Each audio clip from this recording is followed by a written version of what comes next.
叫做真係攞滿分？開心過舊年攞銀牌啦，好艱辛㗎嘛，球隊。踢波一球就足夠啦，即係需要競賽，你令到我哋上下球隊球迷好 upset 啊嘛！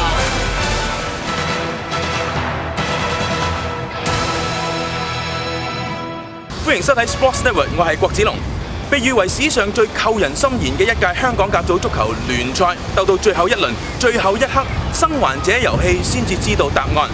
橫濱、飛馬、大埔、晨曦同公民5月4號都先後經歷過來回地獄又折返人間嘅情節，故事喺小西灣運動場開始，亦都喺呢度終結。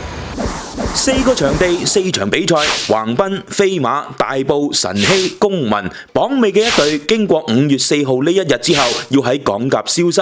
小西灣運動場嘅大埔作客橫濱，艾力士6分鐘開紀錄，為大亂鬥揭開序幕。若果大埔勝出，其他3場都和，降班嘅係呢一刻榜尾嘅公民。當然，大亂鬥邊有咁簡單？踢多2分鐘，大球場嘅南華迎戰晨曦又傳嚟變數，伊達為少林寺領先，形勢喺呢一刻變成晨曦最不利。更加對晨曦不利嘅係深水埗運動場一邊，飛馬憑住谷盈志同麥基先後建功，2球領先標準流浪。而翻去小西灣，有艾力士紅牌被逐嘅大埔，眼白白睇住李家耀幫橫濱追平。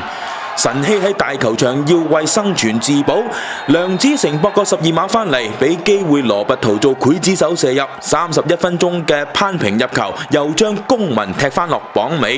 呢一刻嘅大亂鬥同股市一樣反覆波動，伊達要晨曦再落後，蔡國威又有方法用高難度嘅入球幫晨曦保命。但係迪亞高完半場又要晨曦落入落後2比3嘅不利狀態，一切不變嘅話，晨曦係降班嘅一隊。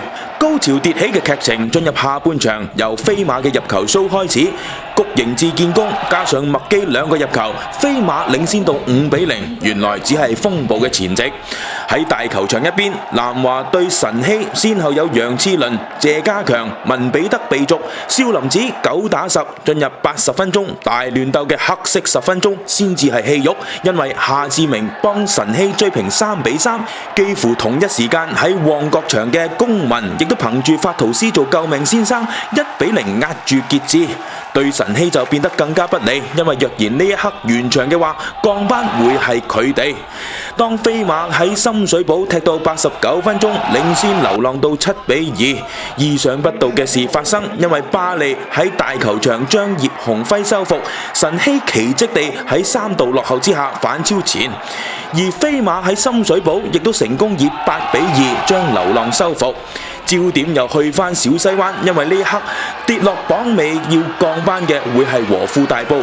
進入補時階段，安達用1個入球制止6戰士降班嘅事實發生，大埔成功反超前，亦都將原本以為係最冇機會降班嘅橫濱踢咗落榜尾嘅懸崖。當4個場地關心港甲嘅人以為橫濱係悲劇嘅主角，偏偏去到最後一擊，福田健二將一切嘅情節推倒，將比分鎖定2比2。1個入波，寶貴1分，足夠令到橫濱喺最後一刻由地獄重返人間，直登天堂。由於晨曦、公民、飛馬都贏波，令到大亂鬥嘅陣亡隊伍最終變成大埔。喜怒哀樂4種元素反映喺4個場地，見證呢個結局嘅主角面上面。結局冇辦法再改變，但係2013年5月4號呢一日嘅經典已經寫入港甲嘅史冊之上。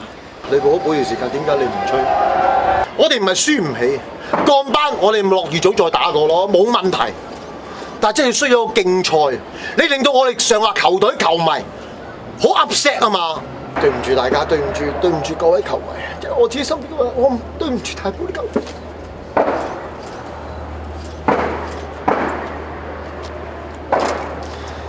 即係佢哋好支持我哋啊嘛，我都唔知點樣面對佢哋。球員真係100%落晒力，球員真係俾晒，即係我都唔會怪我哋球員啊，咪先？今場波大家都落晒力，冇辦法。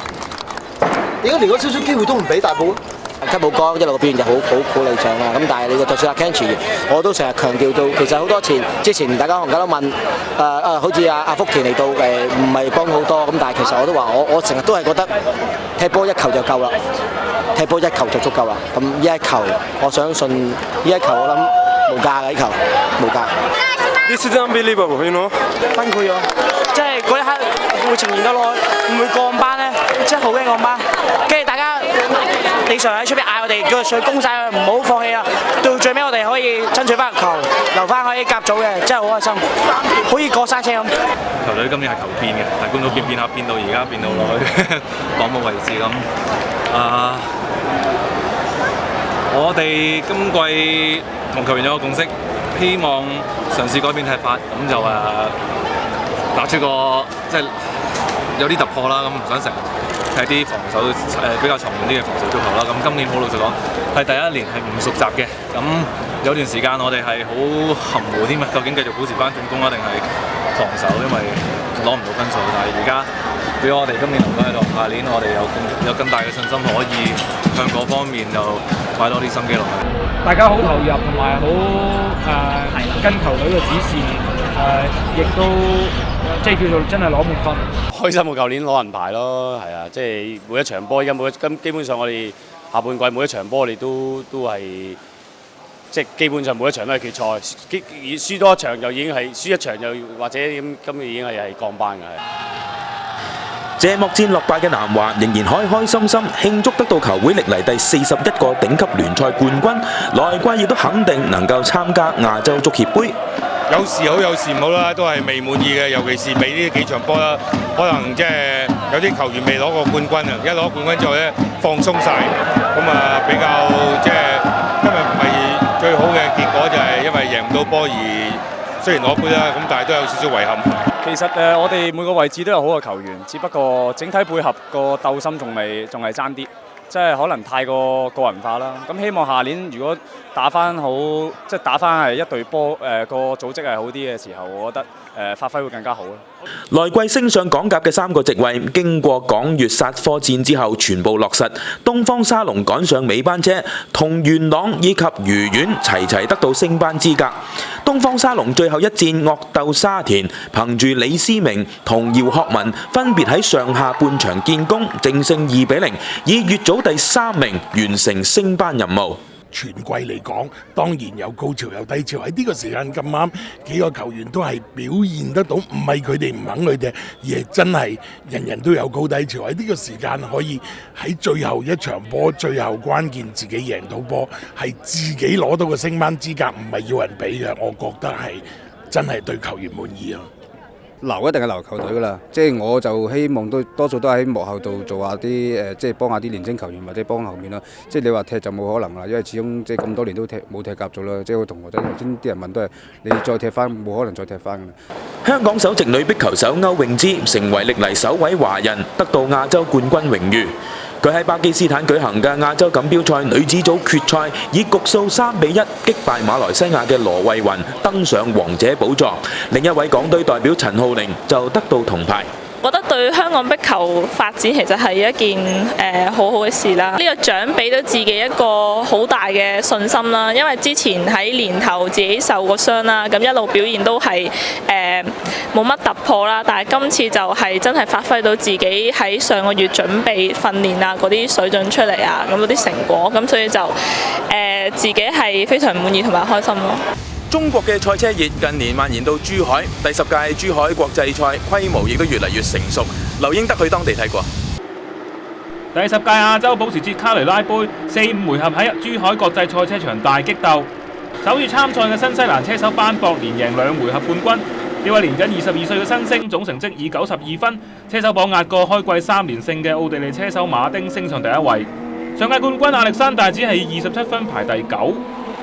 下一站將會喺7月5號至7號移師內蒙古鄂爾多斯舉行。賽車運動喺中國高速發展，今年6月勒芒24小時耐力賽就會有首支中國車隊參加。荷蘭籍華裔車手董河斌將會代表 KCMG 呢支中國車隊角逐。20個鐘鬥耐力，一支車隊3位車手日以繼夜，夜以繼日。24個鐘內行駛里數最多嘅車隊就係贏，對車手嘅精神同體能都係艱苦嘅大作戰。不過董河斌就話期待呢項新挑戰。I've raced in Monaco, I've been in 500 and Indianapolis, so I think Le Mans circuit La Sarthe will be probably one of the other circuits on the list of every racing driver where he wants to race. So yeah, famous Mulsanne Straight, of course. The whole circuit, and I think the track with all the people around it, the fans, breaths a very unique ambience. And I think for a driver it's very special to be there, and I can't wait to take the first test there. Even though we will be the first Chinese team to go to Le Mans, I think we have a good chance of success. We had a race in Silverstone 3 weeks ago. It was our first experience with the car, but we did very well. It was a really good performance. LMP2 Morgan has so much downforce, with more power, and it's very, very stable in the corners. We go very fast. 法國 ACO 首次舉辦嘅亞洲勒芒系列賽，今年10月亦會到珠海舉行中國站。聽聞到時唔使飛法國都可以近距離欣賞勒芒系列賽事啦。21歲嘅陳少榮被認定係香港籃球壇嘅新寵兒之一，效力甲一班霸永倫4年，上陣時間越來越多。少榮目前喺香港城市大學讀緊心理學，堪稱文武全才。佢話籃球員生涯短暫，若果只係專注籃球，退役之後出路始終少，眼光應該放長遠，畢業後或者會攻讀碩士。至於係咪仿效羅意廷轉到中國職業聯賽 CBA 打全職，佢話始終要等機會。打籃球只不過都係真係短暫嗰10年8年咁樣，之後真係要一份正職去維持自己生計，都好想可以好似挺咁樣啦，好似咁可能打到 CBA 咁，即係可以去吸收多啲經驗喺籃球上面進步，都係一件好事。咁但係都要去不停咁樣練習訓練，咁希望先有呢啲咁嘅機會。咁到時再睇下把唔把握到呢啲機會先。要把握機會，就先要裝備自己。已經有多次代表港隊經驗嘅陳少榮認為，香港球員要進步嘅話，加強體能同訓練量係先決條件。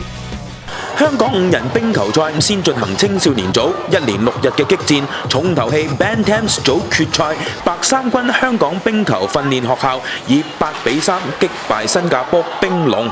呢項亞洲最大規模嘅冰球賽，今屆連同成年組破紀錄超過90支，嚟自世界各地6個國家及15個城市，超過1500位冰球好手參與。